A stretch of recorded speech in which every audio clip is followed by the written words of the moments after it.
Shalom, Israel. Yahweh Bashem Yahweh Shah Barakatham, Yahweh Shemalah Tham, Bashem Yahweh Shah. This is the ISUPK, started out of 1 West 125th Street, Harlem, New York, under Commanding General Yohana. And we teach that so-called Black, Hispanic, and North American Indians are the chosen people of God, the 12 tribes of the nation of Israel, according to the Bible and history. Hey, Shalom, Lord in Christ, sir. What's going on with you?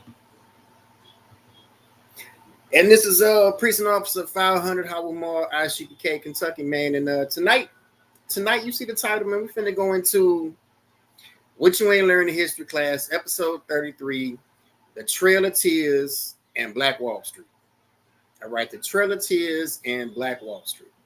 Now, you might be asking, what does the Trail of Tears got to do with Black Wall Street? Well, Oklahoma, which is where the 5 civilized tribes ended up, and when I say 5 civilized tribes, I'm talking about the Seminole, the Choctaw, the Chickasaw, the Creek, and the Cherokee. After Indian removal, these groups of people ended up in Oklahoma. All right, these groups of people ended up in Oklahoma. So we finna get into it.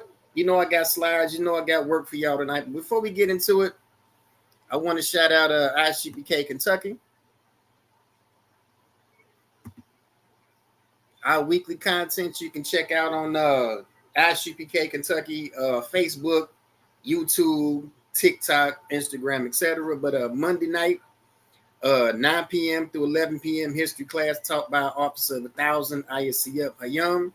Tuesday, Brotherhood class taught by Officer of 1,000, Mwanga. Wednesday, law class, 7 to 9 p.m. And Wednesday night, 9 p.m. to 10 p.m., the baddest podcast around, Cry Out, Spare Not podcast, hosted by Officers of 1,000, Mwanga and ISUPK. Now, come listen to these powerful priests break down all of these viral videos going on in the internet and come get the biblical solution to your entire timeline. All right, get the biblical solution to your entire timeline. And of course, every other Sunday, What You Ain't Learned in History class. Now, like I said, tonight we finna go into the Trail of Tears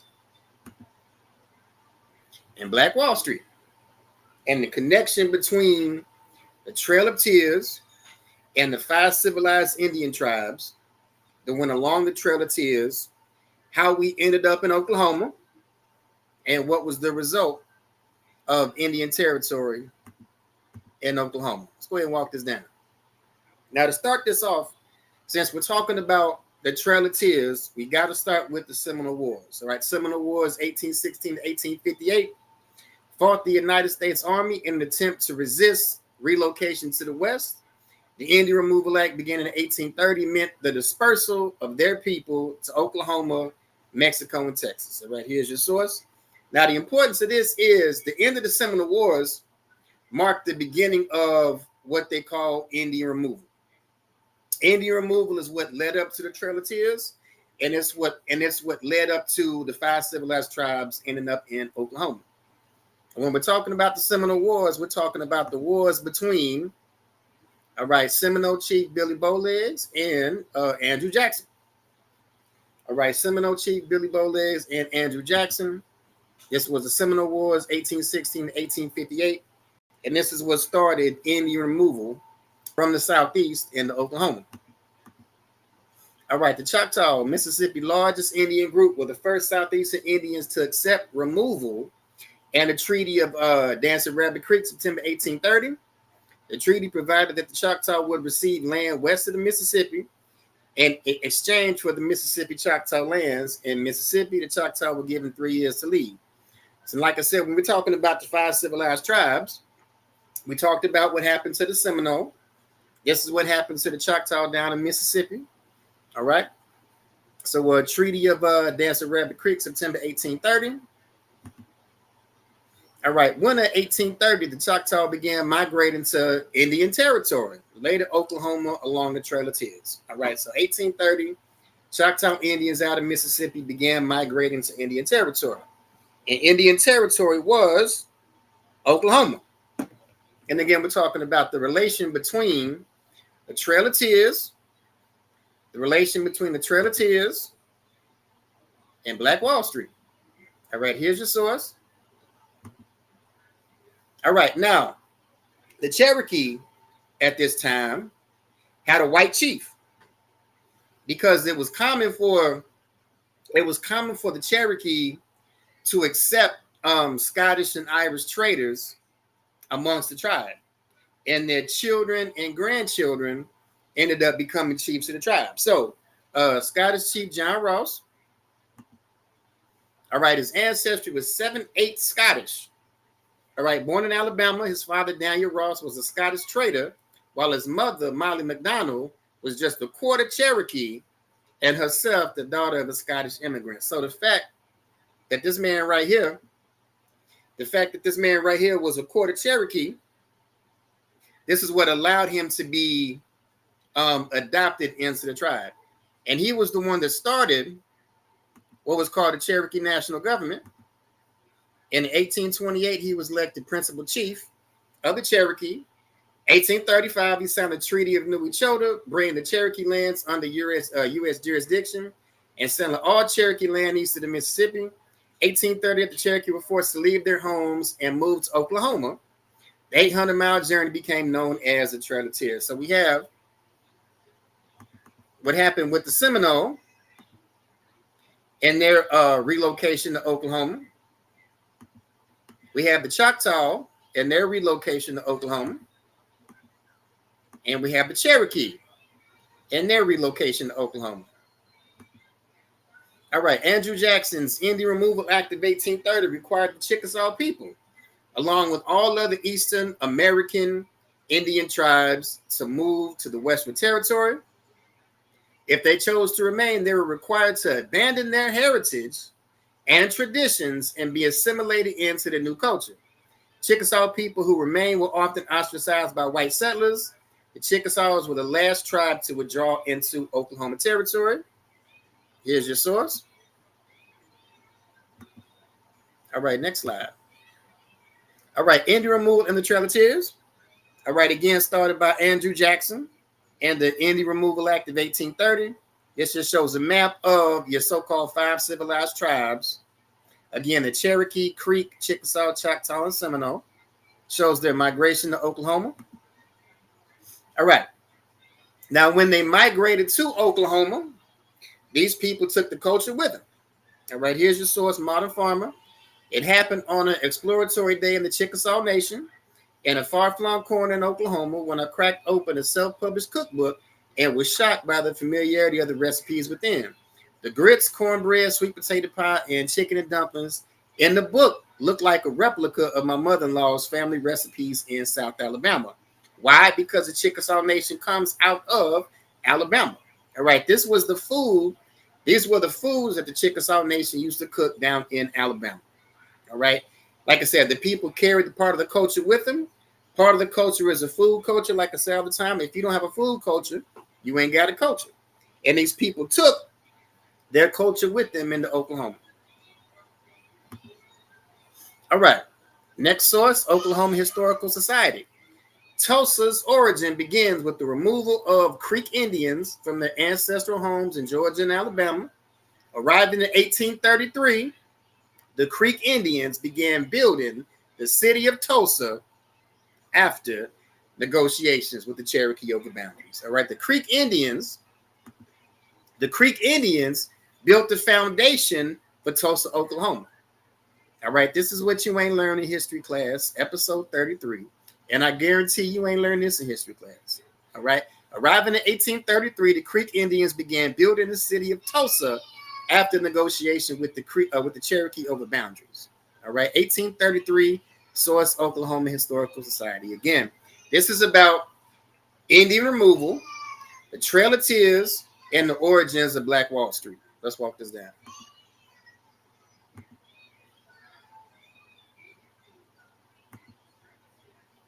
All right, so we had people like this.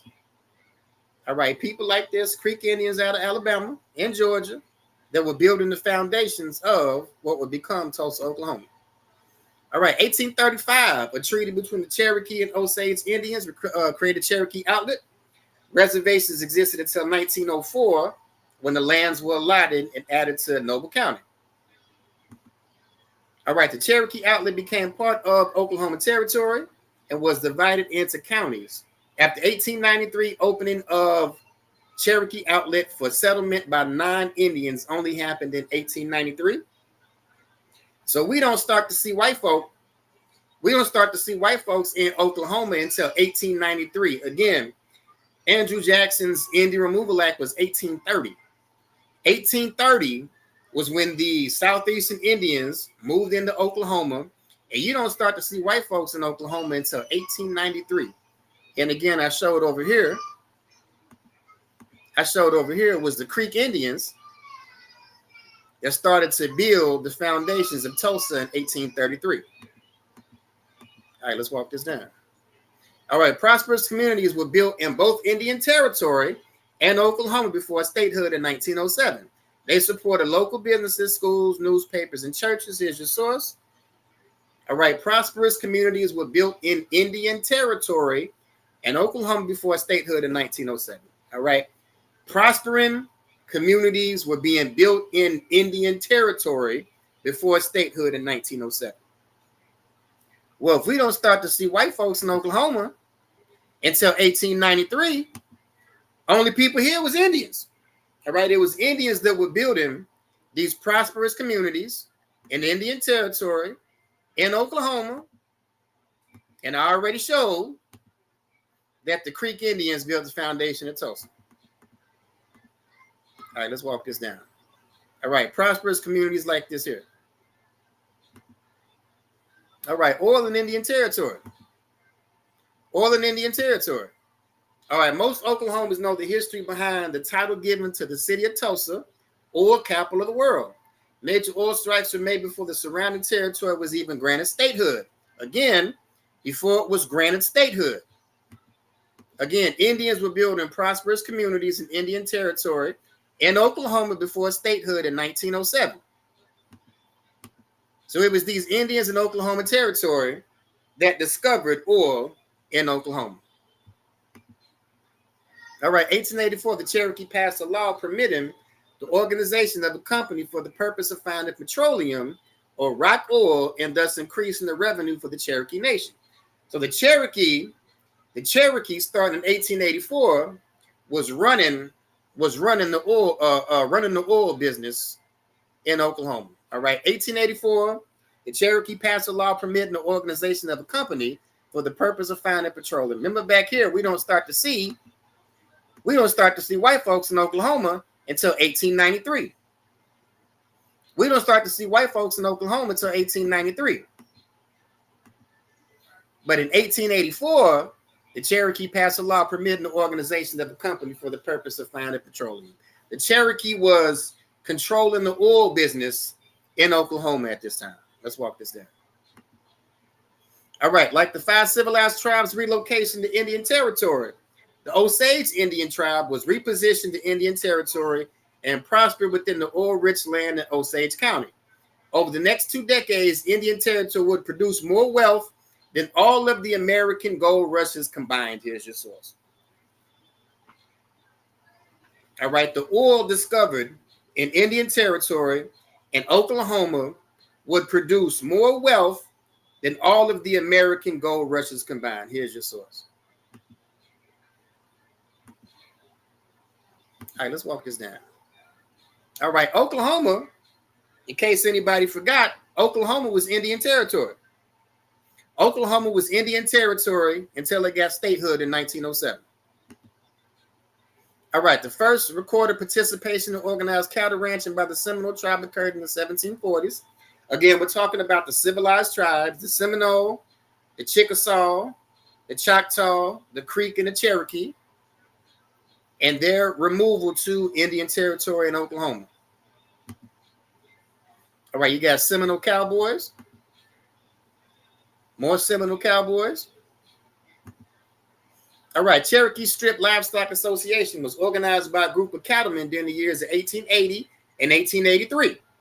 In its earliest years, it was a loose association of cattlemen to organize and round up and maintain peace on the open range. All right, in its early years, it was called Stockmen of the Cherokee Strip.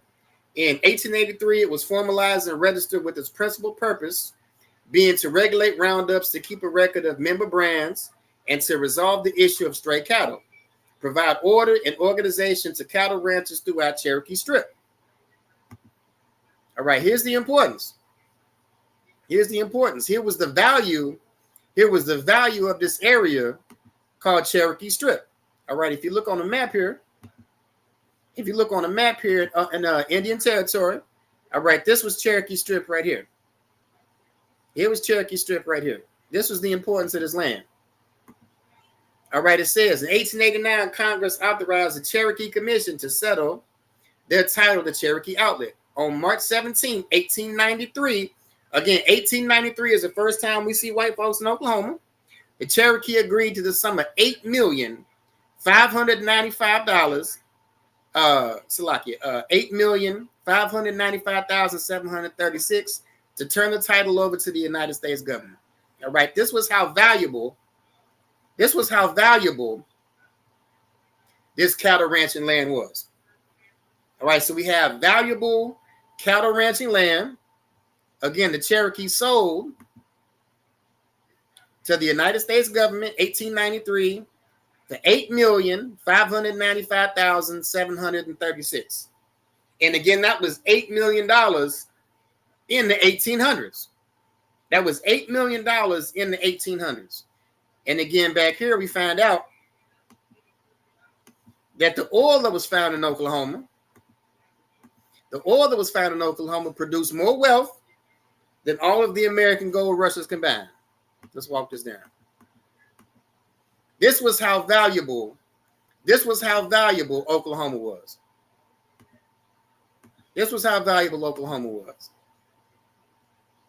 All right, 1893, the eastern end of Cherokee Outlet was settled in the Cherokee Strip land run. It was the largest land run in the United States and possibly the largest event of its kind in history. So 1893, we start to see new settlers. in Oklahoma Territory. All right, Tulsa, where Black Wall Street would be. A Creek Indian settlement got a huge boost when the nearby Glenpool oil field was discovered in the early part of this century. Oil barons gave the town its Art Deco stamp and left behind priceless legacies of art and architecture. Now we're talking about, again, building the origins of Tulsa, Oklahoma, that we already proved was built by Creek Indians. All right, O.W. Gurley. O.W. Gurley was once one of the wealthiest black men and the founder of the Greenwood district of Tulsa, Oklahoma. Now, Greenwood was known as Black Wall Street. All right, O.W. Gurley. All right, after emancipation, freedmen who had followed the 5 civilized tribes on the Trail of Tears could now claim land. They migrated westward through Kansas in the 1870s and the 1880s, and then blazed Gurley's path through the Oklahoma Territory in the 1890s. So we're talking about freedmen of the 5 civilized tribes. Now, who are these freedmen? All right, freedmen are American Indians. All right, the aim of this pictorial is to demonstrate that the domestic slave trade had reduced ethnic Native Americans to who? African slaves. All right, the domestic slave trade, meaning the slave trade of American Indians, mainly coming out of Mississippi. The domestic slave trade had reduced ethnic Native Americans to African slaves for sale, that they too had been freed and received benefit from emancipation by its effect upon the Indian nations to abolish slavery by the subsequent 1866 treaties and allowed tribal peoples from Texas and who and where? Oklahoma to rejoin family groups. So these freedmen got reclassified as African slaves. These American Indian freedmen were reclassified as African slaves. And after the 5 civilized tribes eventually abolished slavery, these people ended up moving back to Texas and Oklahoma to rejoin family groups. And again, these freedmen were the one that blazed Gurley's path through Oklahoma Territory. So these freedmen, which we found out are actually American Indian, that were reclassified as African slaves by these 5 civilized tribes, these were the ones that paved the way. These were the ones that paved the way for people like O.W. Gurley, one of the wealthiest men in the Greenwood district of Tulsa, Oklahoma. All right, these are bars right here. All right, these are bars right here. These freedmen who were classified as African slaves after emancipation in the 1870s and 1880s, these were the people that laid the foundation for Gurley's path through Oklahoma Territory in the 1890s. Here's your source, Forbes. And again, O.W. Gurley, one of the wealthiest black men and founder of the Greenwood district of Tulsa, Oklahoma. All right, let's walk. All right, black tribal members who were classified as freedmen by the Dawes Commission benefited from the allotment process. They were granted approximately 2 million acres of property, the largest transfer of land wealth to black people in the history of the United States. All right, these black tribal members who were classified as freedmen by the Dawes Commission. All right, this term freedmen that you hear, was a title given by the Dawes Commission. And we know how corrupt the Dawes Commission was because white folks could pay $5. White folks could pay $5 to be put on the Dawes rolls. So we know how crooked the Dawes Commission was, but it was the Dawes Commission that labeled so-called black tribal members as freedmen. This is where this term comes from. All right. They were granted approximately 2 million acres of property, the largest transfer of land wealth to black people in the history of the United States. Here's your source, the Smithsonian. All right, people like B.C. Franklin. All right, B.C. Franklin, a Choctaw tribal member who later became a prominent Tulsa attorney.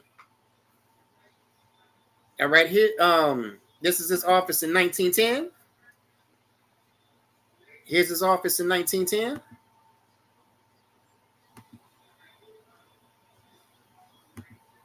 All right, B.C. Franklin, a Choctaw tribal member who later became a prominent Tulsa attorney, stands with his associates outside his law office in Oklahoma in 1910. Source, Smithsonian National Museum. And here he is right here. All right, it was people like this. That the Dawes Commission, the crooked Dawes Commission, labeled freedmen. Well, the trick was these newly classified freedmen used their status to gain approximately 2 million acres of property. Again, the largest transfer of land wealth to black people in the history of the United States. This is what paved the way. For people like O.W. Gurley, one of the wealthiest black men and founder of Black Wall Street. All right, it was black tribal members like this, like B.C. Franklin, that paved the way for Black Wall Street. All right, let's walk this down. All right, source, the Bureau of American Ethnology to the Secretary of the Smithsonian Institution. It says a considerable proportion of the blood of the Southern Negro was unquestionably Indian. All right, a considerable proportion of the blood of the Southern Negro is unquestionably Indian. Source, Bureau of American Ethnology to the Secretary of the Smithsonian Institution, 1897, 1898. Now, sidebar, the Smithsonian had a wing. The Smithsonian had a wing that was responsible for hiding the history of the American Indian. All right, sidebar. But again, a considerable proportion of the blood of the Southern Negro is unquestionably Indian. Let's walk. All right, September 16th, 1893, 25-year-old entrepreneur joined the Cherokee outlet opening. Now, this 25-year-old entrepreneur,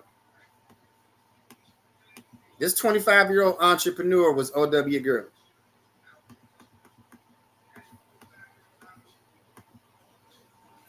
All right, joined the Cherokee outlet opening. running 50 miles before finally stopping at a plot of prairie grass.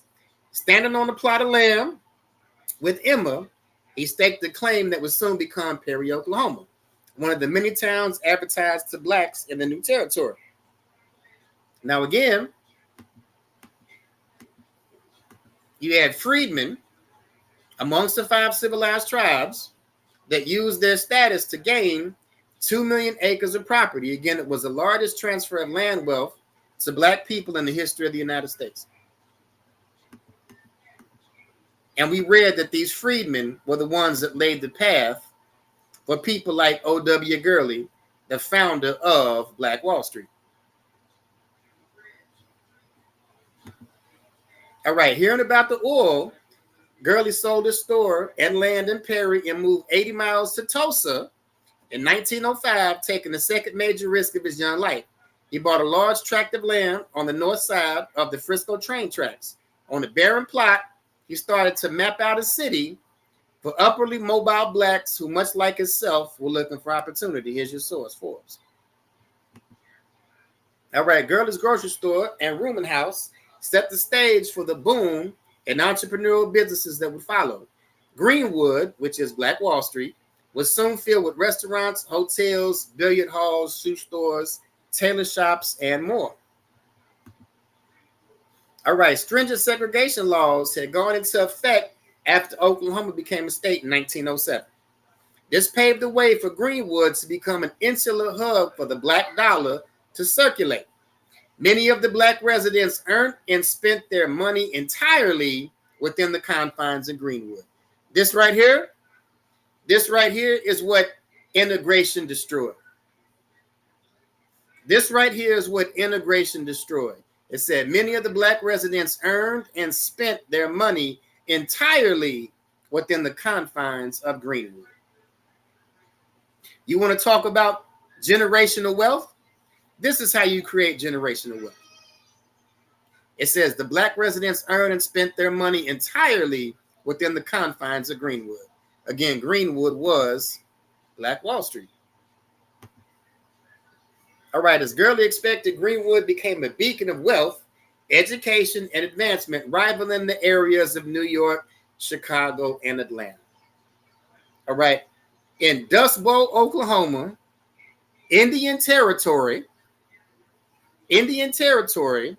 Greenwood became a beacon of wealth, education, and advancement, rivaling the areas of New York, Chicago, and Atlanta. Doctors, lawyers, realtors flourished. Luxury hotels were built and millionaires were minted. Greenwood was perceived as a place to escape oppression. And again, all this is taking place in Indian Territory. All this is taking place in Indian Territory.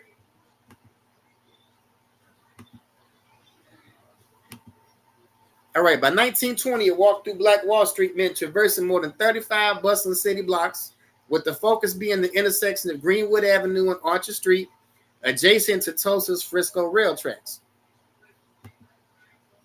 All right, Acme Brick Company supplied building materials to townhouses, apartments, theaters, and hotels that lined the streets. By 1910, bricklayers had their own trade union called the Hod Carriers, Local 199. Now, I thought Acme Brick was just a cartoon. But it was a real company that supplied the brick to build all the buildings in Black Wall Street. Right, we have businesses in Oklahoma.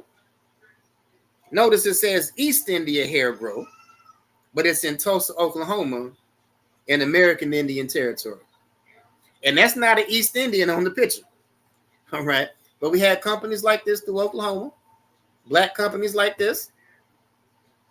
All right, entrepreneurs began to emerge. John Williams and his wife Lula built a confectionery store in the opulent Dreamland Theater.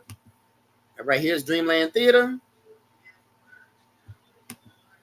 And here's a picture of John and his wife Lula, courtesy of Tulsa Historical Society.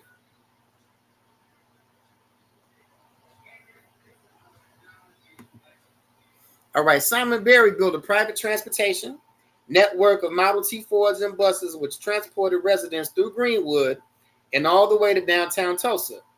Berry soon began chartering planes for Tulsa's increasingly wealthy oilmen. Now, we read earlier that Cherokee had the oil on lock. And here's Simon Berry in one of his airplanes. We're talking about people that were actually building generational wealth. Not this bullshit we talk today. Not this catching flights, not feelings, right?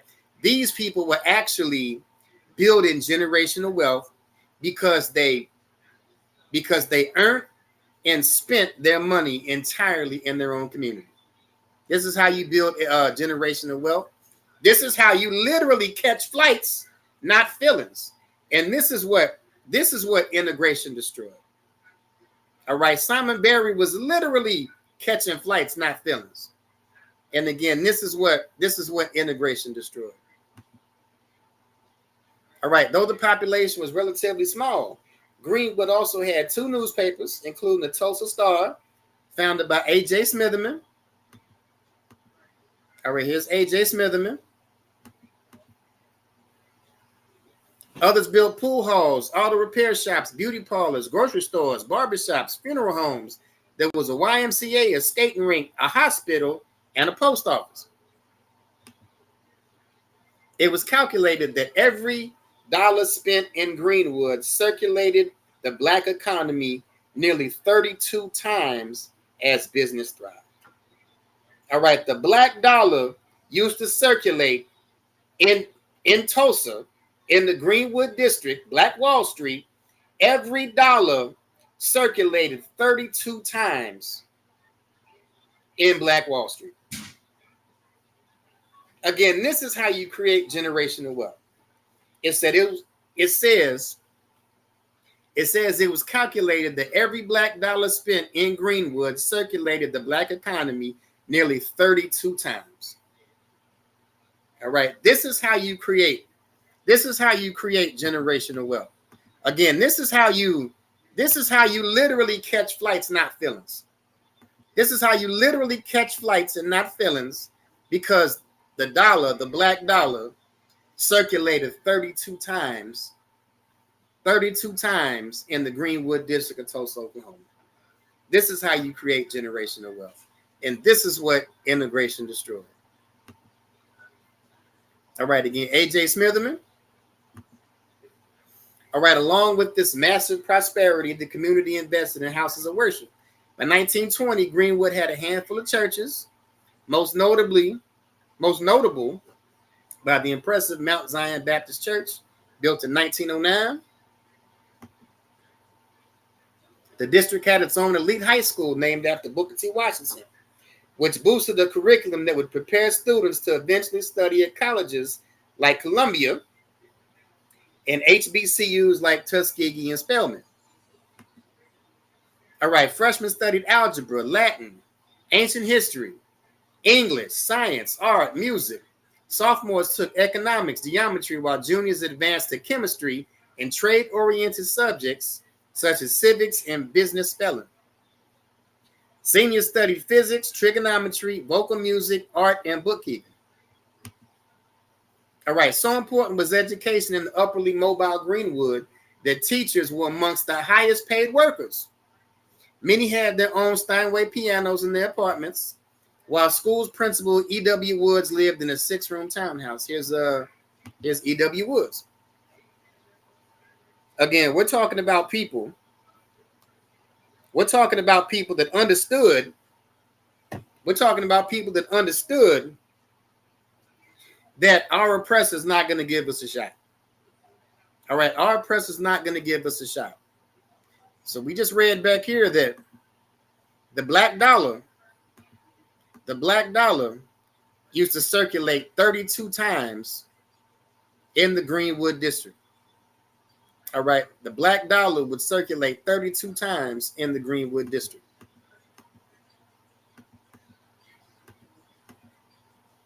All right, amid this landscape, O.W. Gurley continued to expand his empire.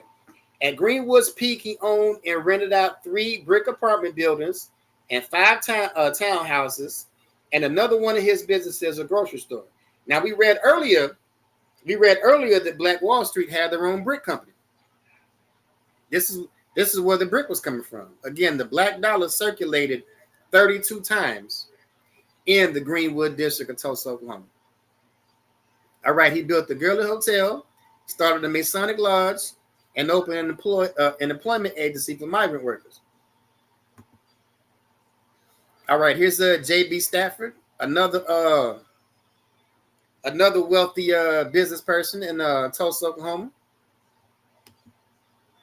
All right, June 1st, 1918, J.B. Stratford, another mogul, opened a luxurious 54-room Stratford Hotel at 301 North Greenwood Avenue. It was the largest black-owned hotel in Oklahoma and one of the few black-owned hotels in the United States. All right, Stafford Dining Hall, gambling room, a saloon, a large room for events such as live music. By 1920, Stratford had become the richest black man in Tulsa, owning 15 rental properties and an apartment building along with the hotel. All right, here's your hotel.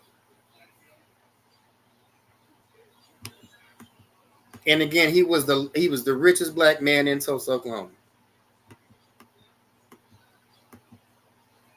All right, as Greenwood's premier entrepreneur, Gurley built ties with residents in White Tulsa, just across the Frisco tracks, and was eventually made sheriff's deputy, charged with policing the black population. All told, Gurley's portfolio was estimated to be worth more than $150,000 at the time, or $5 million today. All right, violence finally exploded. Violence finally exploded in Tulsa on May 30th, 1921, when a black shoeshine man named Dick Rowland was falsely accused of sexually harassing a white woman, Sarah Page, in the elevator of a downtown office building. The next day, the story was prominently featured in the White Tulsa Tribune and Flaming Locals. All right, a large mob formed around the jail in Tulsa, where Rowland was being held, as rumors of a potential lynching circulated through Greenwood. A group of armed men marched to the jail to protect him. Tensions flared, and local power brokers, including O.W. Gurley, tried but failed to make peace. According to the witnesses, there was a scuffle between a white man and a black man. A shot was fired, and a little after 10 p.m., the riot had broke out. By early morning, June 1st, an armed white mob had already started burning Greenwood to the ground. We're talking about a mob of jealous white folks. All right? A mob of jealous white folks. They couldn't wait. They couldn't wait to burn this place to the ground. All right, at 5 a.m., the mob began the assault on Black Wall Street. Some eyewitnesses and accounts of the 2001 Commission to Study the Tulsa Race Riot in 1921 reported that kerosene bombs were dropped from airplanes to demolish buildings. And when the assault was over, as many as 50 whites and 200 blacks were dead, and more than 35 square blocks had been destroyed. This was the first aerial attack in United States history. This was the first aerial attack in United States history, and it was committed by a white mob on a black section of town called Black Wall Street. All right, here's the results. Again, it says 35 square blocks have been destroyed. Again, when we say the white man is the devil that the Bible speaks of, this isn't just an empty claim. This isn't just an empty claim. All right, 35 blocks were destroyed. Again, the first aerial attack was in Tulsa, Oklahoma, in a section called Greenwood, and Greenwood was again known as Black Wall Street. It said those who survived the riot were rounded up by the National Guard and put in internment centers for many weeks and months. Greenwood's total property loss was nearly $2 million, over $50 million now. And according to some estimates, Gurley and Stratford both lost the bulk of their fortunes as their hotels and townhouses were burned. And now we have the victims. We have the victims of Black Wall Street being rounded up and sent to internment camps. We have the victims of Greenwood being rounded up and marched to internment camps. Just like the victims of the Seminole Wars were rounded up and marched across the Trail of Tears. All right, this is the relationship between Indian removal, the Trail of Tears, and Black Wall Street.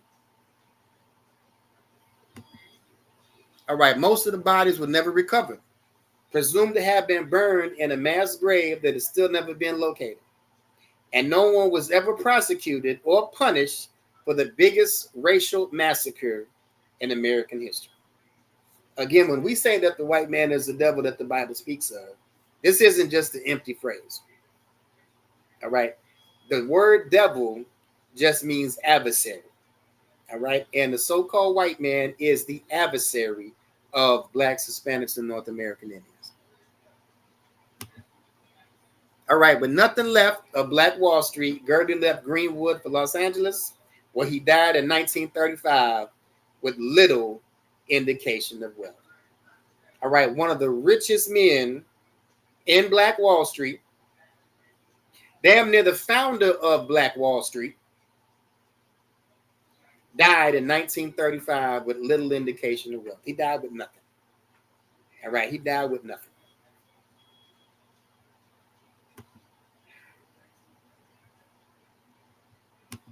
All right, so with that,